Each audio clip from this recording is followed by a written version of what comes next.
فاضل بریلوی رحمۃ اللہ علیہ فرماتے ہیں کہ قیامت میں منظر اس طرح کا ہوگا کہ نبی پاک ہمارے آگے آگے چلیں گے اور ہمیں اللہ کی رحمت کی خوشخبری سناتے جائیں گے، اور جب حضور یہ خوشخبریاں سنائیں گے تو حضور کے لبہائے مبارکہ سے پھول گریں گے اور ہم ان کو اٹھاتے جائیں گے۔ فرماتے ہیں خود تو وہ تھوڑی دیر کے لیے روئیں گے اللہ کی بارگاہ میں کہ یا اللہ انہیں معاف کر دے، خود روئیں گے لیکن ہمیں ہنسا دیں گے۔ پیش حق مجدہ شفاعت کا سناتے جائیں گے، آپ روتے جائیں گے پر ہم کو ہنساتے جائیں گے۔ اور باغ جنت میں محمد صلی اللہ تعالی علیہ وسلم، باغ جنت میں محمد مسکراتے جائیں گے، پھول رحمت کے گریں گے ہم اٹھاتے جائیں گے۔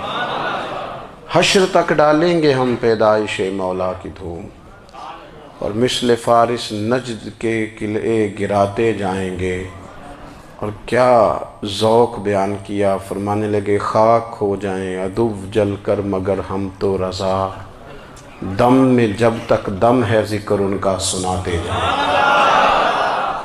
جب تک سانسوں کی ڈوری چل رہی ہے، دم میں جب تک دم ہے ذکر ان کا سناتے جائیں گے۔ اللہ تبارک و تعالیٰ نے نا ہمارے محبوب کریم علیہ السلام کو دنیا میں بھیجا تو فرمایا یا ایھا الناس قد جاءکم برہان من ربکم، اے لوگو تمہارے پاس تمہارے رب کی دلیل آ گئی ہے۔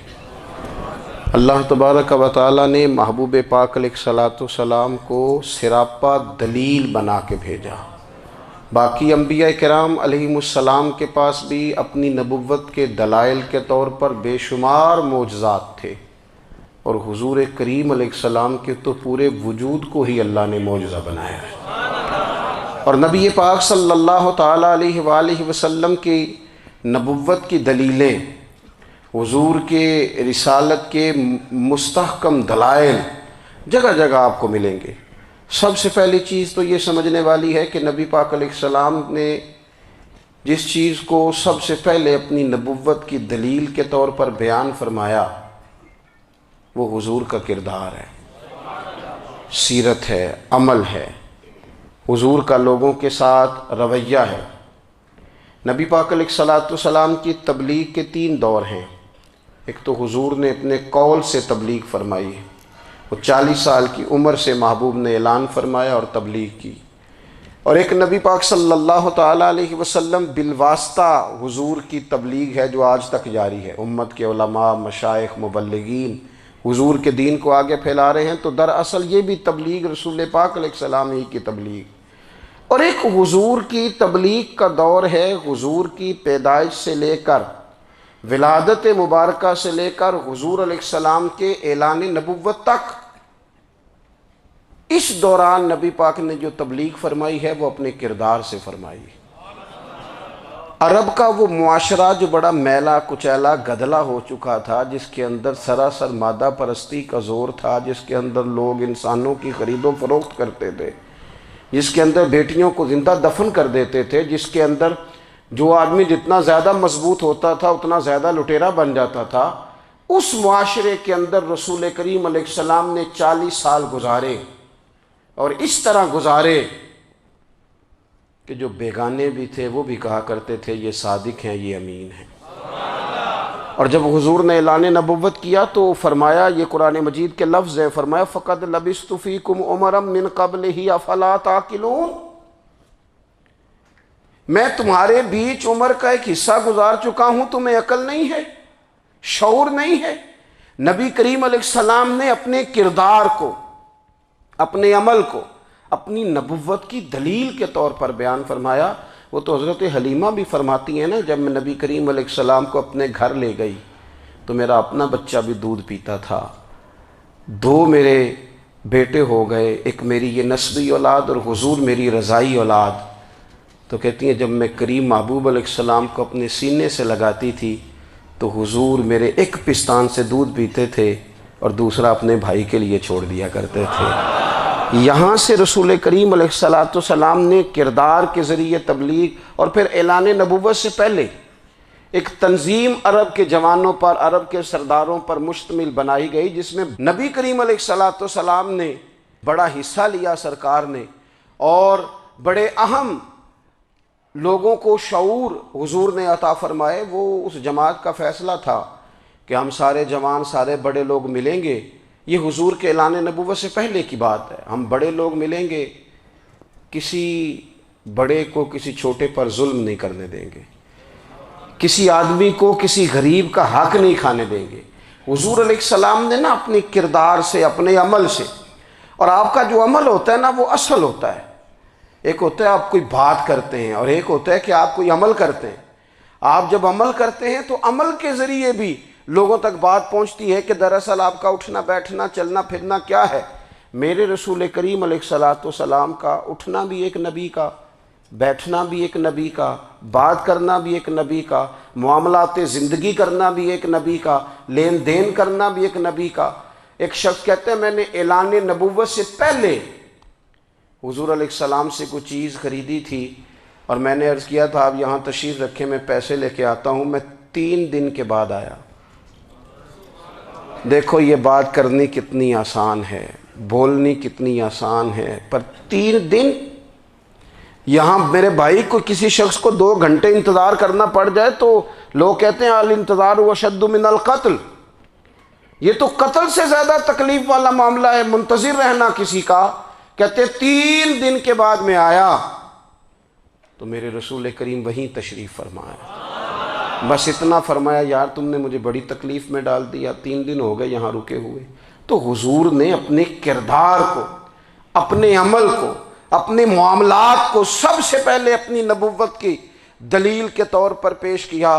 کسی نے کیا خوب کہا تھا کہ جو تیری جان کے دشمن ہیں وہ بھی کہتے ہیں، وہ جو تیری جان کے دشمن ہیں، بظاہر تو آئے ہیں نا ہجرت کی رات جان لینے، لیکن امانتیں حضور کے گھر میں رکھی ہوئی ہیں، امانتیں کاشانہ نور پہ پڑی ہیں۔ وہ جو تیری جان کے دشمن ہیں وہ بھی کہتے ہیں کہ امین تو ہے اور صداقت کی آبرو تو ہے، امین بھی تو ہے، صداقت کی آبرو تو ہے۔ تو پہلے کردار، پھر دوسری بات، اللہ تعالیٰ نے اپنے محبوب علیہ الصلاۃ والسلام کو اپنا مطلق نائب بنا کر، اپنا محبوب اعظم بنا کر، ویسے ہی سارے انسانوں کے بارے میں کہا وَإِذْ قَالَ رَبُّكَ لِلْمَلَائِكَةِ إِنِّي جَاعِلٌ فِي الْأَرْضِ خلیفہ، میں زمین میں اپنا نائب بنانے والا ہوں۔ لیکن حضور علیہ السلام تو محبوب ہے نا، حضور کی نیابت تو محبوبیت کے درجے پر فائز ہے۔ تو رسول پاک کو رب کریم نے اس طرح کا بنا کے بھیجا کہ حضرت عبداللہ ابن رواحہ رضی اللہ تعالیٰ عنہ بیان فرماتے ہیں کہ اگر حضور کوئی معجزہ نہ بھی دکھاتے، نبی کریم علیہ السلام سے کوئی اعجاز لوگ نہ بھی دیکھتے، تو محبوب کا تو چہرہ ہی اس طرح کا تھا، لوگوں نے دیکھتے جانا تھا اور کلمہ پڑھتے جانا تھا۔ لیکن باوجود اس کے میرے رسول پاک کا اعجاز یہ ہے، کمال یہ ہے کہ حضور کبھی اشارہ کر دیں تو چاند 2 ٹکڑے ہو جائے، کبھی دعا مانگ دیں تو ڈوبا ہوا سورج واپس آ جائے، کبھی محبوب گزرنے لگیں تو پتھر آپ پر سلام پڑے، کبھی حضور پہاڑ پر چڑھ جائیں تو پہاڑ وجد میں آ کر جھومنے لگیں، محبوب کا کبھی نماز پڑھاتے ارادہ بن جائے تو اللہ تعالیٰ قبلے کا رخ ہی تبدیل فرما دے۔ کیا خوبصورت سوچ ہے اور کیا نظریہ دیتے ہیں بریلی کے امام۔ فرماتے ہیں اجابت کا جوڑا عنایت کا صحرا، دلہن بن کے نکلی دعائے محمد، اور اجابت نے جھک کر گلے سے لگایا بڑی ناز سے جب دعائے محمد۔ دیکھو خدا کی رضا چاہتے ہیں دو عالم، خدا چاہتا ہے رضائے محمد صلی اللہ تعالی علیہ وسلم۔ اور ایک مقام پہ فرماتے ہیں نائب دست قدرت پہ لاکھوں سلام، نائب دست قدرت پہ لاکھوں سلام۔ تو اللہ تعالیٰ نے نبی پاک صلی اللہ تعالی علیہ وسلم کو جو اعجاز۔ پھر ایک اور بات، حضور امی ہیں، دنیا میں آ کر محبوب نے کسی سے پڑھا ہی نہیں۔ میرے محبوب نے جتنا پڑھا ہے رب کریم سے ہی پڑھا ہے۔ الرحمن علم القرآن خلق الانسان، رحمان نے قرآن سکھایا پھر انسان بنایا۔ اللہ تبارک و تعالیٰ کی بارگاہ کرم سے حضور نے لیا۔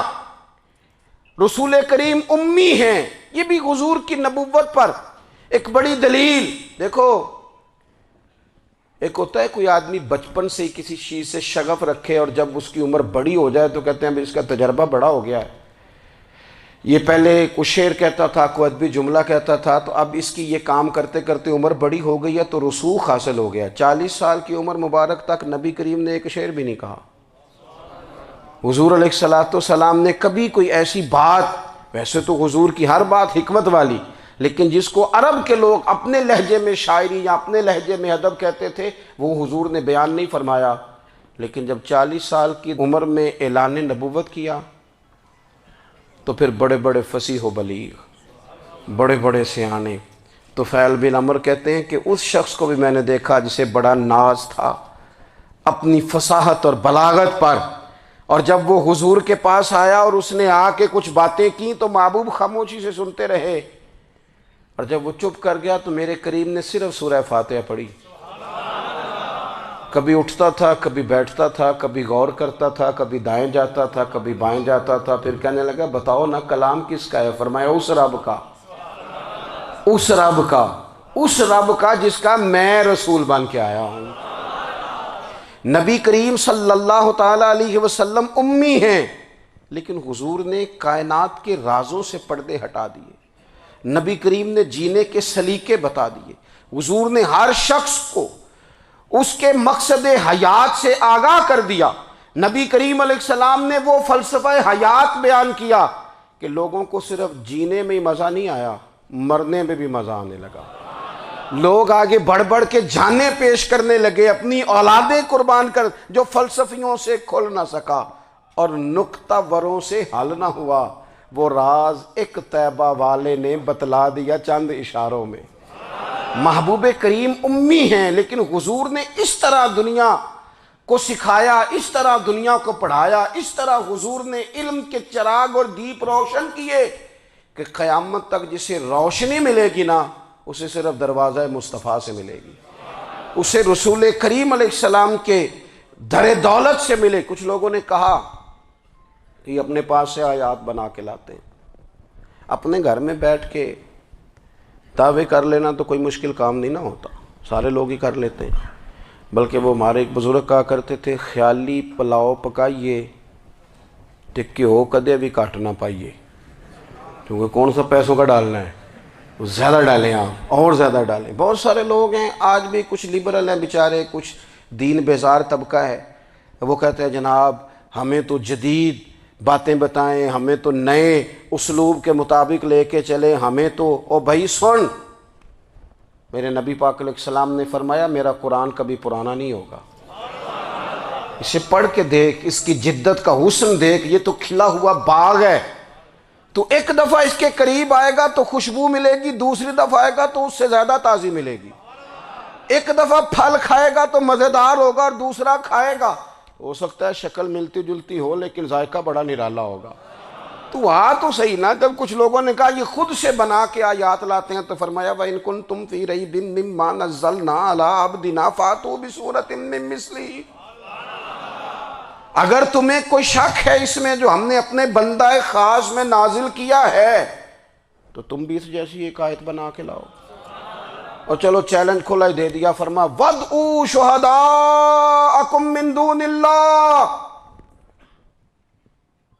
اللہ اور اللہ والوں کو چھوڑ دو، تفسیری ترجمہ عرض کر رہا ہوں، یعنی صحابہ کو چھوڑ دو، حضور کے ماننے والوں کو چھوڑ دو، باقی ساری دنیا کے کافر کٹھے ہو جاؤ، ایک آیت بس قرآن جیسی لے کے آؤ، ایک آیت لے کے آؤ، ان کنتم صادقین، اگر تم سچے ہو۔ جوانوں سنو، کہا ایک آیت، اور یہ چیلنج آج تک قرآن مجید کا موجود ہے، آج تک وَإِن كُنتُمْ فِي رَيْبٍ مِّمَّا نَزَّلْنَا عَلَىٰ عَبْدِنَا فَأْتُوا بِسُورَةٍ مِّن مِّثْلِهِ، تم قرآن کے مقابلے کی ایک صورت لے کے آؤ اور سارے حمایتی اکٹھے کر لو اپنے، ان کنتم صادقین، اگر تم سچے ہو۔ جواب تو ادھر سے آنا تھا نا، لیکن کائنات کے رب نے جواب بھی خود دیا، فرمایا فَإِن لَّمْ تَفْعَلُوا وَلَن تَفْعَلُوا، اگر تم نہ لا سکے، اور فرمایا تم لا سکتے بھی نہیں، اگر تم نہ لا سکے اور تم لا سکتے بھی، نہ خنجر اٹھے گا نہ تلوار تم سے، یہ بازو میرے آزمائے ہوئے ہیں، وَلَن تَفْعَلُوا، تم لا بھی نہیں سکتے، فَاتَّقُوا النَّارَ الَّتِي وقود الناس والحجارہ، پھر اس آگ سے ڈر جاؤ جس کا ایندھن آدمی اور پتھر ہے۔ اعدت للکافرین، بنائی کافروں کے لیے، بنائی مومنوں کے لیے تو رب نے جنت بنائی ہے۔ اعدت للکافرین، یہ دوزخ اللہ نے کن کے لیے بنائی ہے؟ اعدت للکافرین کہتا ہے کافر کے لیے بنایا۔ تو اللہ تبارک و تعالیٰ نے میرے رسول پاک صلی اللہ تعالیٰ علیہ وسلم کو وہ کتاب عطا فرمائی، اور پھر حضور کی فصاحت و بلاغت، معرفت۔ دیکھو ایک ہوتا ہے گھنٹوں باتیں کرنا، ایک ہوتا ہے کئی والیم پر مشتمل، کئی جلدوں پر مشتمل کتب کا لکھنا، اور ایک ہوتا ہے کسی بندے کا ایک بات کرنا اور سامنے والے کی طبیعت کو اتنا جگا دینا کہ اگلی بات فوراً ہی اس کی سمجھ میں آ جائے۔ اور حضور نہ کسی کی انا کو نہیں جگاتے تھے۔ ہم بعض اوقات کسی سے خطاب کرتے ہیں، بات کرتے ہیں تو سامنے والے کی انا کو جگا دیتے ہیں، ٹھیس پہنچاتے ہیں، وہ کہتا ہے چل پھر تگڑا ہو جا، میں بھی آیا۔ حضور انا نہیں جگاتے تھے، میرے نبی پاک ضمیر جگاتے تھے تاکہ وہ شخص فیض حاصل کر سکے، اسے کچھ ملے۔ نبی کریم کا جو انداز تکلم ہے وہ اس طرح کا ہوتا تھا کہ انسان خود بخود کھل اٹھتا تھا کہ مطلب یہ بات ہونے کیا لگی ہے، مطلب حضور کیا فرمانے لگے۔ نبی کریم صلی اللہ تعالیٰ علیہ وسلم، ایک دن محبوب کریم نے صحابہ کے بھی یہ حضور کی فصاحت و بلاغت دیکھے، فرمایا محبوب نے کتنا نادان ہے وہ شخص جو اپنے ماں باپ کو گالی دے۔ کھلی ہو گئی لوگوں کی آنکھیں، کان کھڑے ہو گئے کہ یا رسول اللہ کون ایسا بدبخت ہے جو ماں باپ کو گالی دے گا۔ اب جب سوالات ذہنی سطح پر پوری طور پر ابھر گئے نا، تو اب رسول کریم نے بات سمجھائی۔ یہ ہے فصاحت و بلاغت، تیرے آگے ہیں یوں دبے لچے فصحاء عرب کے بڑے بڑے، کوئی جان منہ میں زبان نہیں بلکہ جسم میں جان نہیں۔ یا رسول اللہ کون ایسا نالائق ہے جو ماں باپ کو گالی دے؟ اب جب ذہنی سطح یہاں تک ابھر آئی تو اب حضور نے سمجھایا، فرمایا جب تم کسی کے ماں باپ کو گالی دو گے نا تو وہ بھی تو جواب میں تمہارے ماں باپ کو دے گا نا، تو فی نفس ہی یہ تم نے خود ظلم کیا ہے اپنے ماں باپ پر۔ کیوں تم نے ایسا لہجہ اختیار کیا کہ جس سے سامنے والے کی انا جاگ جائے اور وہ تمہارے مقابلے میں آ کر کے کھڑا ہو جائے؟ کیوں تم نے اس طرح کے انداز اختیار کیے کہ جس سے سامنے والا بھی سارے پنجے کھڑے کر کے باہر نکل آئے اور کہے آ جاؤ پھر میں ابھی میدان میں حاضر ہوں؟ رسول کریم کی فصاحت، بلاغت دیکھیں نا، حضور 2-4 جملوں میں ساری بات سمجھا جاتے ہیں۔ ایک حدیث پاک اگر ہماری سمجھ میں آ جائے، ایک روایت نبی پاک صلی اللہ تعالیٰ علیہ وسلم نے فرمایا خوبصورت مسلمان وہ ہے جو بے مقصد باتوں کو چھوڑ دے۔ لو اس سے پوری زندگی سجائی جا سکتی ہے، ایک جملے سے پوری زندگی سواری جا سکتی ہے، کوئی لمبی چوڑی باتوں میں جانے کی ضرورت نہیں۔ کہا خوبصورت مسلمان یہ ہے جو بے مقصد باتوں کو چھوڑ دے، لا یعنی باتوں کو، کیا کہتے ہیں ہمارے دیہات کے لوگ، جڑے پنڈ جانا نہیں اودا راہ پوچھنے دی، لیکن آج کل لوگ باز آندے یعنی جس بات کا بالکل تعلق نہیں نا وہ بات بھی کرتے جاتے ہیں، جس کا شعبہ ہی نہیں وہ بھی چھلانگ لگا کے اس میں آ جاتا ہے۔ ہم اپنا وقت ضائع کرتے ہیں، اپنی صلاحیتیں ضائع کرتے ہیں، اپنا نقصان کرتے ہیں۔ ہم اپنا کام صحیح کر کے نہیں کرتے اور دوسری ساری دنیا کو ٹھیک کرنا چاہتے ہیں۔ او بھائی آپ جس جگہ جس شعبے سے تعلق رکھتے ہیں آپ اپنے معاملات میں مضبوطی پیدا کریں۔ حضور نے اپنی فصاحت کے ساتھ، بلاغت کے ساتھ لوگوں کو قائل کیا، اور قرآن مجید کی تاثیر کا یہ اثر میرے کریم رسول نے دکھایا کہ رات کو جب حضور بیٹھ کے قرآن پاک پڑھتے تھے نا، جب یاسین والے نبی خود یاسین کی تلاوت کریں، جب طٰہٰ والے محبوب خود طٰہٰ کی تلاوت کریں، غور کرو نا جب مدثر والے محبوب خود ان جملوں کو ادا کریں، یعنی جن کے بارے میں آیت آئی ہے جب وہی یہ آیت پڑھیں کہ اِنَّا أَعْطَيْنَاكَ الْكَوْثَرَ، یعنی جن کا ذکر ہو رہا ہے جب وہ یہ بات کریں کہ یا ایھا النبی انا ارسلناک شاہدا ومبشرا ونذیرا لتؤمنوا باللہ ورسولہ وتعزروہ وتوقروہ وتسبحوہ بکرۃ واصیلا، جن کے بارے میں آیت آئی ہے جب وہ یہ کہہ رہے ہوں کہ ورفعنا لک ذکرک، جب وہ کہہ رہے ہوں وَالضُّحَىٰ وَاللَّيْلِ إِذَا سَجَىٰ، ذرا اس کیفیت کو دیکھیں جب محبوب خود پڑھ رہے ہوں، اور جو حضور پر آئی ہیں اس کا ذائقہ، اس کا لطف، اس کا انداز بھلا کیا ہوگا۔ حضور جب رات کو پڑھتے تھے نا قرآن پاک، تو جو پکے کافر تھے نا، ابو جہل جیسے لوگ، وہ بھی جھاڑیوں میں چھپ چھپ کے مدینے والے کی تلاوت سنا کرتے تھے، حضور کی تلاوت سنا کرتے تھے۔ یہی بہتر ہے کہ پردوں میں وہ پردہ پوش رہے، وہ اگر پردے ہٹا دے تو کسے ہوش رہے۔ رسول کریم علیہ السلام کی تلاوت کا سننا، قریب جانا، یہ اعجاز ہے۔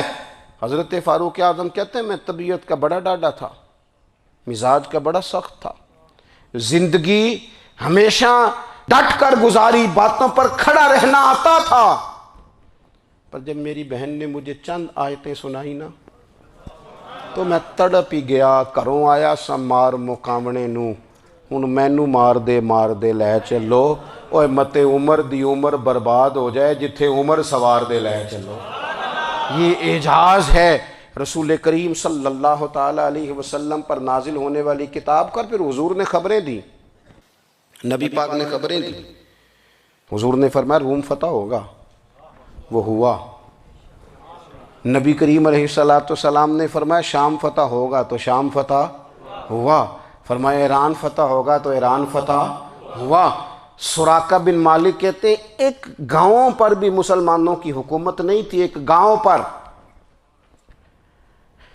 حضور مکہ مکرمہ سے نکل رہے تھے، مدینہ طیبہ تشریف لے جا رہے تھے، ابھی راستے میں تھے، میں 100 سرخ اونٹوں کے لالچ میں معاذ اللہ حضور کو گرفتار کرنے پہنچ گیا۔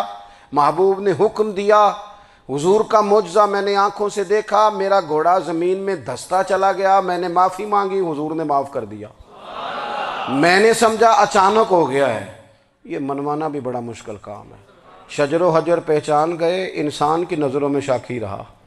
یہ کچھ ایسے لوگ ہیں جن کو منوانا توبہ توبہ، ماننے کو تیار نہیں، دیکھ دیکھ کے بھی ماننے کو تیار ہے نہیں، ماننے کو تیار ہی نہیں۔ کہتے ہیں کہ میں نے پھر چاہا آگے بڑھنا، تو پھر زمین کے اندر میرے گھوڑے کے پیر دھنسنے لگے، پھر معافی مانگی۔ کریم تیرے معاف کرنے کی ادا پہ بھی قربان جائیں۔ یہ نہیں فرمایا کہ تو بار بار یوں ہی کرتا ہے، فرمایا معافی مانگتا ہے، جا میں نے معاف کیا۔ کہتے ہیں 3 دفعہ میں آگے بڑھا، 3 دفعہ حضور نے معاف کیا تو مسکرا کے فرمانے لگے تو یہاں مجھے گرفتار کرنے آیا ہے، وہ کیسر روم کا علاقہ فتح ہوگا۔ وہ کنگن جو پہنتا ہے نا ہاتھوں میں، بادشاہ کے کنگن معروف ہیں، وہ تیرے ہاتھوں میں آئیں گے۔ اللہ کرے آپ سمجھیں۔ یہ جو لوگ ڈری ڈری سہمی اور ہمارے بچے مایوسی کی معاذ اللہ باتیں کرتے ہیں، وہ دیکھیں حضور کس طرح کی گفتگو فرماتے ہیں۔ ابھی ایک گاؤں پر بھی اسلام کی حکومت نہیں، لیکن حضور کا خبر دینے کا انداز۔ کریم فرمانے لگے وہ کیسر روم کے جو کنگن ہوں گے وہ تیرے ہاتھوں میں آئیں گے۔ جناب سراقہ بن مالک فرماتے ہیں کہ میں مسلمان ہو گیا، حضور کا وصال ہو گیا، کنگن نہیں آئے۔ حضرت ابوبکر صدیق کا وصال ظاہری ہو گیا، کنگن نہیں آئے۔ جناب عمر کا دور آ گیا، سراقہ بوڑھے ہو گئے۔ کوئی بندہ پوچھتا نا کہ اب تو عمر ڈھل گئی ہے، زندگی کا پتہ نہیں، کہنے لگے نہیں میں نہیں جاتا، جب تک کنگن نہیں آتے اسرائیل کوئی نہیں آئیں گے، کیونکہ ساڈے نبی دی زبان ساڈے واسطے قرآن۔ جو دن کو کہہ دیا دن ہے تو دن نکل آیا، جو شب کو کہہ دیا شب ہے تو رات ہو کے رہی، اور خدا نے ان کی زبان کو وہ اختیار دیا، جو نکلی منہ سے ان کے وہ بات ہو کے رہی۔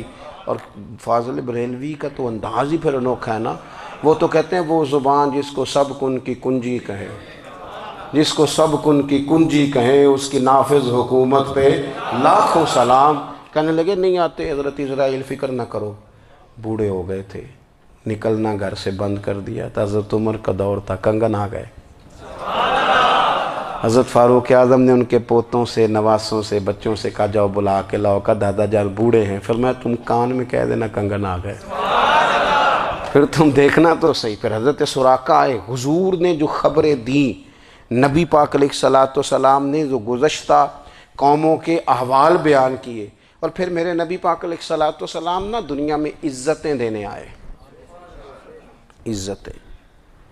یہ مزاج ہمیں کم کرنا چاہیے. یہ جو ہم ساری زندگی اس کام میں لگا دیتے نا کسی کو نیچا کیسے دکھانا ہے، یہ انداز حضور نے نہیں ہمیں دیا.